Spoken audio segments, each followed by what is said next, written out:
Hi mga mare, another vlog na naman with me. For today's video nga mga mare ay isang nakakalulang umaga.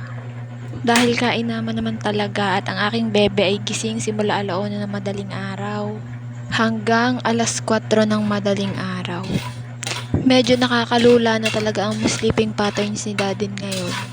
At para hindi ako antukin, edi magkakape na laang ako. At dahil madaling araw mga mare, wala tayong mabibilhan ng kape. Kaya ayan, lumabas ang pagiging madiskarting nanay. For sure, sa mga taga-probinsya, alam nyo kung ano ito. Yan ay bigas mga mare, sasabagin laang hanggang sa mangitim. At kapag maitim na, edi lalagyan na ng tubig. At charan, kape na yan maya-maya. Lalagyan mo laang ng asukal. At ayan na nga mga mare, pag naging ganyan na siya, lalagyan na natin siya ng tubig. Tapos, antayin lang natin kumulo. Tapos pag kumulo na, pwede na yung kapehin. Ang buong akala ko dyan ay alam yan ng Diyosawa ko kung ano yan. Yan pala hindi. Nagtanong pa siya sa akin dyan kung ano daw ba yan. Anyways, mga mare, samahan nyo na ako magkape ng madaling araw. Para may laban tayo sa puyatan.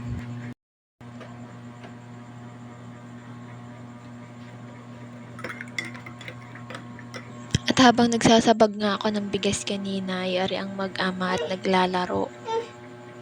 Antok na antok pa nga dyan ang asawa ko. Sabi ko sa kanya matulog na muna ako nang magbabantay kay Bibi. Kaya lang ayaw matulog. Gusto daw niya akong samahan.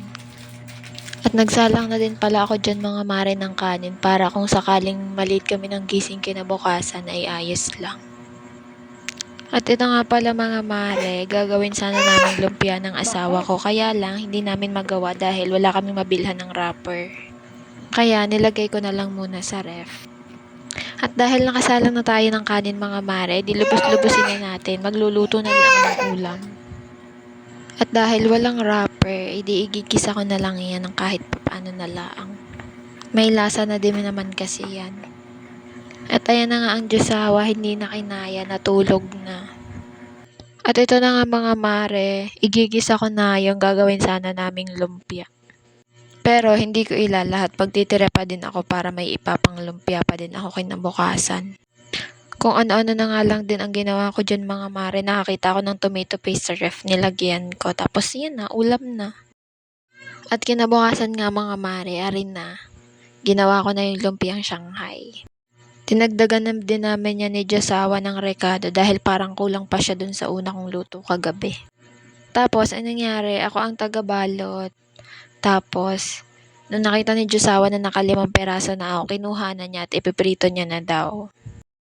At kung mapapansin nyo, paras kaming nakakakilos ng mais ng Diyosawa dahil ang bebe ay nandyan sa gilid ko naglalaro. Tapos, nakita yung minemerienda ng kanyang papa at ayun, hindi na namin napansin na nakikikain na din pala ng kanton.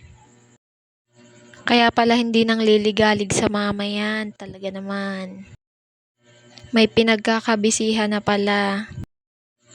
Kaya ngayong nanay na ako, relate ako dun sa kapag ka ang anak maingay, ayos lang. Pero kapag ka tumahimik na ko, lapitan mo, may milagrong ginagawa.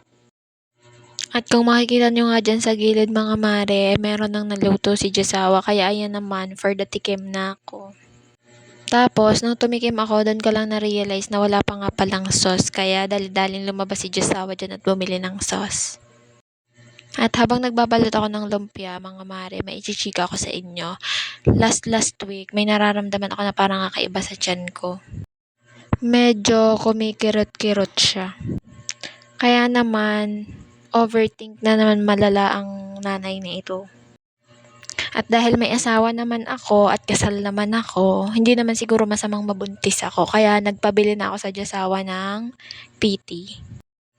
Tapos, nag-PT na kaagad ako mga mare. At ang naging result naman mga mare is negative naman. Kaya lang, hanggang ngayon mga mare ay nakakaramdam pa din ako ng pagkirot.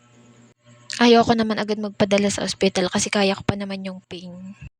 Kaya sabi ko kay asawa ay magdala na lang siya ng dahon ng bayabas pagkagaling niya sa work kasi nung maliit pa naman ako, yun lang yung pinanggagamot namin. At ito na nga yun mga mare. Anyways, kain na tayo mga mare. And hopefully, gumaling sa bayabas ang tiyan ko. Para maiwasan na ang pag-overthink ng nanay na ito. At ang vlog na ito mga mare ay hanggang dito na lang. Hanggang sa susunod ulit. Don't forget to like and subscribe. Ano kayang ginagawa mo? Babush! Sabay kakainin.